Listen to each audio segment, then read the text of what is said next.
지역의 이슈를 살펴보는 헬로 이슈 토크입니다. 코로나19 장기화로 정서적으로 어려움을 느끼는 사례가 늘고 있는데요. 이번 시간에는 관련 현황과 함께 어떤 지원이 필요한지 이야기 나눠보겠습니다. 초당대학교 교양학부 정행준 교수와 함께합니다. 교수님 안녕하십니까? 네, 반갑습니다. 네, 교수님, 코로나19의 영향으로 정서적 어려움을 겪는 분들이 점점 늘어나고 있는데요. 물론 코로나19 확산 이전의 사회에서도 이런 양상을 띈 것 같긴 합니다만 이 코로나19가 상당한 영향을 미친 것 같습니다. 정서적 어려움 증가 원인이 무엇인지 조금 더 자세히 들어볼까요? 네, 이 코로나19는 그렇지 않아도 인간은 외로움의 존재고 고독한 존재인데 그 고독함과 외로움이 어떤 사회적 어떤 감염병 형태, 즉 전염병 형태로까지 이렇게 확산되었다라고 봐도 무방할 것 같습니다. 이 코로나 팬데믹은 결과적으로 이 주는 의미는 우리 개인에게 있어서의 일상 유지의 어떤 불균형, 또 사회적 활동들에 대한 제약 등이 빌어낸 일종의 참사라고 봐도 과언이 아닐 것 같습니다. 네. 저도 이 코로나19를 우리 한 2년여 지금 우리가 보내고 있지 않습니까? 보낸다는 말이 이게 어울리는가는 모르겠습니다만은 뭐 앵커님이나 저나 지난 2년을 한번 생각해 보면 정말 외롭고 답답하고 또 뭐 항상 보면 이런 뭔가 좀 맺혀 있는 듯한 그런 느낌들을 우리가 가질 수 있지 않습니까? 네.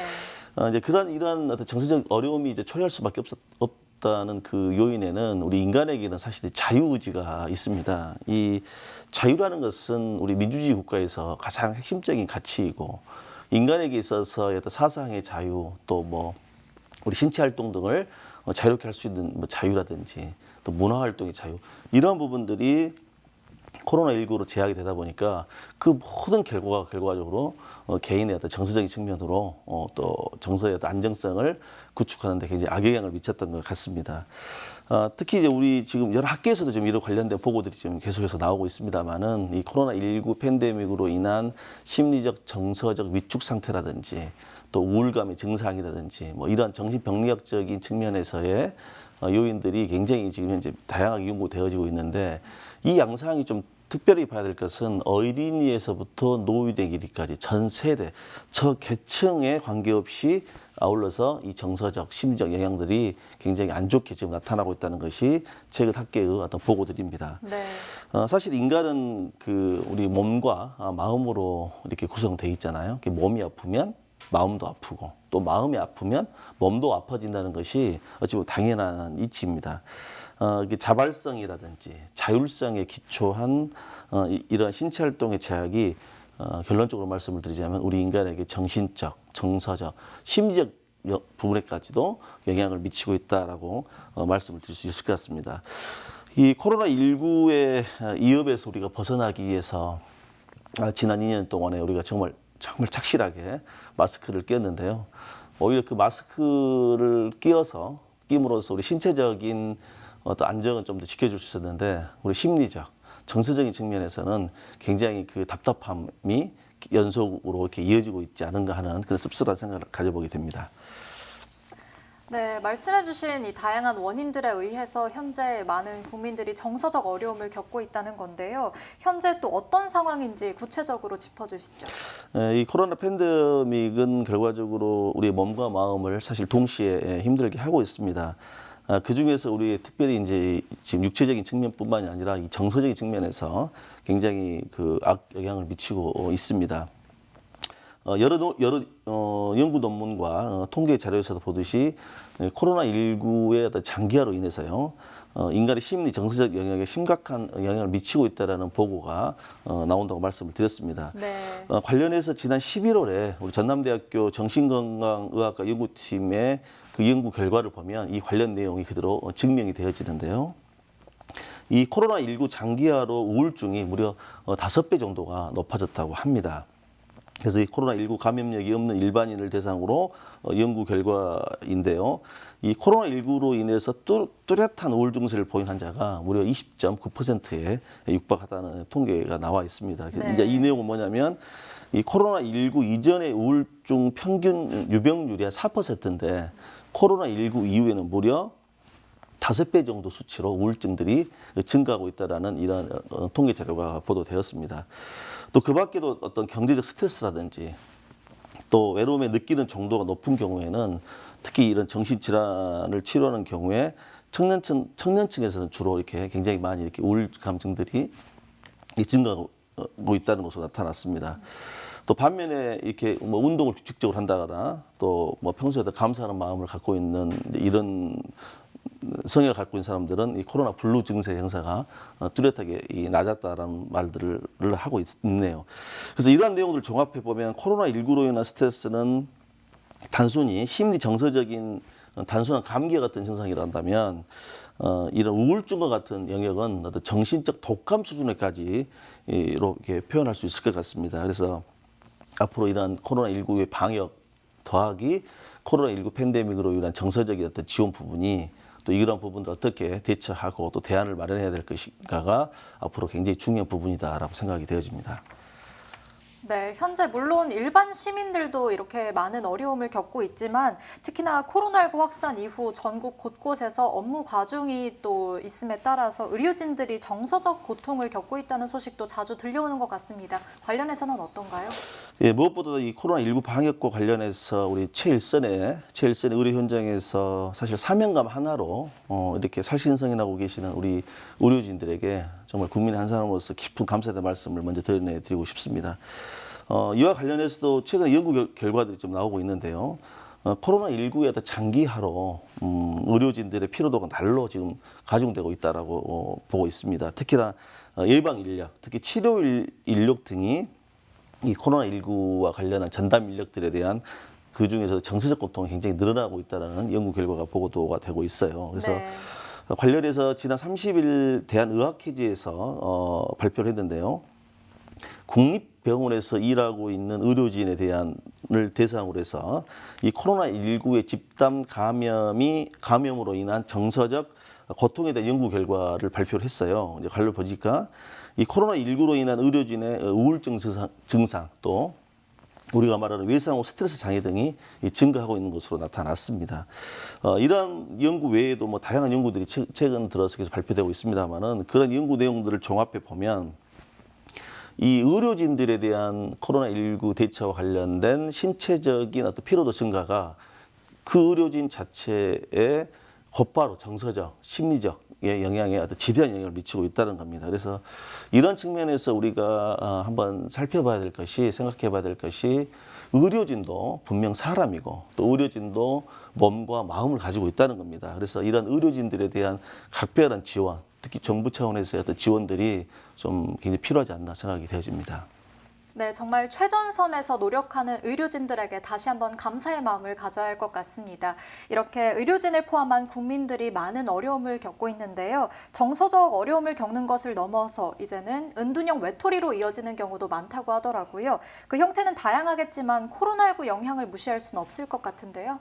네, 사실 이 코로나19 상황이 아니더라도요. 뭐 비혼이라든지 이혼, 또 1인 가구의 증가, 뭐 이러한 영향으로 인해서 우리 흔히 말하는 은둔형 외톨이, 즉 뭐 히키코모리라고 말을 하고 있습니다만은 이러한 추세가 계속 증가되고 있는 추세였습니다. 그런데 코로나19 이 팬데믹으로 인해서 그 수가 굉장히 더 증가돼 버리는 이제 그런 양상을 지금 보이고 있는데요. 이런 은둔형 외톨이라는 것은 앞서 말씀드린 것처럼 어떤 비혼이라든지 또 이혼의 증가, 또 취업난, 또 입시 억압, 경제 악화, 또 니트족의 증가 이런 다양한 요인으로 인해서 집안에 갇힌 또 자신의 마음의 문을 닫아버리는 이런 사례들이 이제 정신병리적으로 이렇게 나타나는 양상 중에 하나입니다. 또 최근에 좀 우려할 만한 것은요, 이 청년층에서 이 니트족이 굉장히 증가하고 있습니다. 이게 사회적 문제가 굉장히 앞으로 야기될 굉장히 다분한 요소를 가지고 있는데요. 네. 이 니트족이라는 것은 우리 시청자 여러분께서도 아마 잘 아시겠습니다만은 일하지 않고 일을 할 의지도 없는 청년 무직자를 이제 니트족이라고 표현합니다. 그런데 이게 이제 말씀드리지만 코로나19 팬데믹 속에서 다양한 사회활동의 제약으로 인해서 이런 청년 측의 니트족 증가가 굉장히 많이 증가된 것으로서 보고가 되고 있습니다.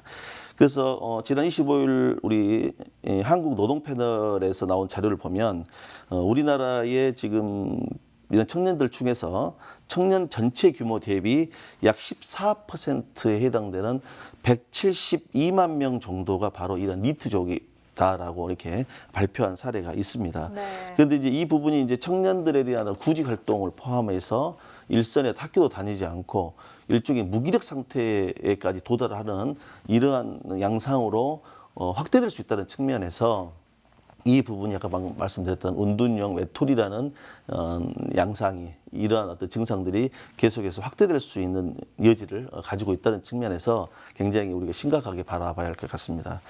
그러면 우리나라의 경우에 이런 은둔형 외톨이의 숫자가 얼마 정도 되냐라고 추산을 해보니까 약 40만 명 정도가 은둔형 외톨이라고 얘기를 하고 있습니다. 네. 그런데 이 은둔형 외톨이에 대한 어떤 제도적인 지원이라든가 이 관련된 어떤 법규라든가 이런 부분들이 완전히 사각지대에 놓여 있다는 것이 지금 현재 상황입니다. 그래서 우리나라보다 이제 앞서 이런 히키코모리라고 하는 은둔형 외톨이에 대한 사회적 문제는 사실 일본에서 먼저 이게 지금 사회적 문제로 지금 대두되고 있고 현재도 굉장히 심각한 상황입니다. 일본의 경우의 자료를 보더라도 지금 현재 이 히키코모리를 약 일본 학계에서나 정부에서 약 100만 명이 넘는 정도 수준으로 이렇게 추정을 하고 있습니다. 그래서 이런 히키코모리가 결과적으로 은둔형 외톨이의 증상은 결과적으로 한 개인으로서만 끝나는 문제가 아니라 이러한 부분들이 아까 제가 모두에도 설명드렸던 것처럼 이러한 어떤 정서적인 우울, 불안, 장애 이러한 영역들이 사회적인 어떤 감염병, 사회적인 전염병으로 이렇게 계속해서 증가가 된다 한다면 개인은 물론이거니와 이 건강한 사회가 유지되기에는 굉장히 어렵다라고 봐도 과언이 아닐 것입니다. 그런데 이 우리나라 한국 청소년 정책연구원에서 그러면 추산한 어떤 우리나라의 국내 은둔형 외톨이 숫자를 약 한 37만 명 정도로 추산을 하고 있는데요. 네. 그러면 우리나라의 경우에 만약 이 37만 명에 대한 이 부분을 대처하기 위해서 얼마 정도 비용이 들어가냐라고 한번 사회적 비용을 한번 추계해봤더니 약 585조 원에 달한다고 합니다. 그래서 가뜩이나 지금 코로나19 방역과 관련해서 여러 어떤 논점들이 지금 사실 스킵되어지고 있는 부분들이 있어요. 그래서 코로나19라는 우리 방역, 즉 마스크 잘 끼고 또 코로나 걸리지 않도록 하는 노력도 중요하겠지만 특히 정부에서는 또 지방정부 포함해서 코로나 팬데믹으로 인한 정서적 심리적인 어떤 상황들에 대한 지원 체계 이 부분이 굉장히 지금 좀 시급하게 한번 우리가 논의 내지는 대처를 해야 될 걸로 판단되어집니다. 네, 이렇게 전국적인 현황들을 살펴봤는데요. 사실 청년층도 청년층인데 우리 지역은 고령층 비율이 높은 지역이잖아요. 청년층은 또 자녀 교육이라든지 직장 등의 이유로 수도권으로 떠나는 일이 비일비재한 상황이고요. 그런데다 코로나19 상황까지 겹치다 보니까 독거 노인들의 심리 정서적 지원을 위한 대책들, 지원들이 필요하지 않나 생각이 드는데 이와 관련해서도 말씀해 주시죠. 우리 전라남도 같은 경우는 22개 시군이 있습니다. 그 부분 중에 17개 지역이 다 농어촌 중심의 군 지역입니다. 그렇지 않더라도 코로나19 팬데믹이 아니더라도 사실 우리 농촌 지역에 있는 또 농어촌 지역에 있는 우리 고령층들은 굉장히 신체적 또 정서적인 어떤 어려움에 처해 있는 것은 우리가 익히 알고 있는 사실들입니다. 방금 우리 앵커님께서 말씀하신 것처럼 이 독거라는 이 독거 노인들에 대한 심리적 정서적 이 영역은 굉장히 좀 중요한 부분입니다. 이 독거라는 말의 의미도 이 홀로 독자에 있을 것자라는 이 뜻이거든요. 그래서 인간이 홀로 있다라는 것인데 이 홀로 있다라는 것을 우리가 고독하다라는 걸로 표현할 수 있습니다. 네. 그럼 이 고독이란 게 뭐냐? 이 고독의 사전적 정의는 외로울 고자의 홀로 독자입니다. 인간은 홀로 있으면 고독해질 수밖에 없는 존재라는 사실입니다. 그런 측면에서 우리 특히 전라남도의 어떤 농어촌 지역에 특히 있는 이런 농어촌 지역에 있는 독거노인들의 경우에는 여러 가지 지방자치단체라든지 민간단체에서도 노력을 하고 있습니다만은 개인적인 요인이나 또 이런 생물학적 요인 등으로 인해서 이런 정서적인 어떤 우울감이라든지 또 더 나아가서 정신적 장애 이런 부분들이 굉장히 가중되고 있는 게 사실입니다. 이 중에서 좀 눈여겨봐야 할 것이 이러한 정신적 정서적 상태의 독거 노인들이 어떤 위험 대상이 된다고 한다면 이러한 증상들은 결과적으로 우리가 학계에서 봤을 때는 노인 우울증으로까지 이게 증대될 수 있다 이렇게 보는 게 일반적입니다. 네. 그러면 노인 우울증으로까지 이제 가게 되는 원인 중에서 이렇게 홀로 있다라는 거. 그럼 이 홀로 있음을 어떻게 우리가 방지하고 어떤 체계를 구축해서 이들에 대한 이 독거 노인들을 또 어떤 사회적인 또 정상 생활할 수 있도록 지원할 것인가라는 그런 논의들이 굉장히 필요해 필요해 보이는데요. 이런 우울증까지 갈 수밖에 없는 어떤 요인 중에서 특히나 이 첫 번째로 보면 이 노년기에 찾아오는 이 개인적인 요인, 질병과 장애에 따른 건강 상실이 이 소위 말해서 노인의 어떤 정서적인 측면에서 영향을 주고 있다라고 이렇게 볼 수가 있겠고요.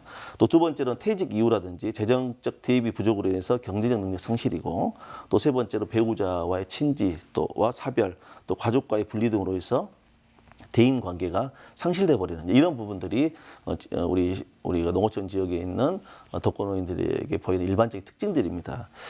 다시 말해 지금 현재 뭐 농어촌 지역뿐만이 아니라 우리 목포시라든지 여수시라든지 뭐 광양시, 순천시 할 것 없이 전남은 이미 초고령화 사회로 진입을 해버렸습니다. 그래서 네. 그렇지 않아도 굉장히 어떤 의료적 또 정신적 심리적 이런 영역들이 굉장히 그 부족한 상황 속에서 있는데, 이 코로나19 팬데믹은 특히나 이 소외계층인 우리 농어촌 지역과 또 도시 안에서 또 빈민계층에 대한 고령층들, 이런 이분들에 대한 어떤 굉장히 그 심리적 고통을 가중하고 있는 것으로 이렇게 우리가 보유할 수 있겠습니다. 우리 흔히 말하는 이 노인의 삼고라고 하는데요. 병으로 인한 거, 그다음에 빈고, 가난함, 그다음에 고독. 그래서 병고, 빈고, 고독이라는 이 세 가지 영역이 우리 노년층들에 대한 정서적 또 불안, 또 더 나아가서 우울증으로까지 확대되는 그런 원인을 제공하고 있다는 측면에서 역시나 우리 사회적인 관심과 제도적 대책 마련이 시급해 보입니다. 네, 말씀을 들어보니 이 남녀노소 정말 가리지 않고 정서적 어려움을 겪고 있는 상황인 것 같습니다. 어떤 지원들을 하고 있는지도 궁금합니다. 네. 지금 코로나19는 거듭 말씀드리지만 끝나지 않았습니다. 또 오미크론이라는 또 새로운 또 변이 바이러스가 등장해서 지금 우리 위드 코로나를 잠시 이렇게 중단시킬 정도의 굉장히 파급력을 지금 갖고 있는 것으로서 지금 우리 확인되고 있지 않습니까? 네.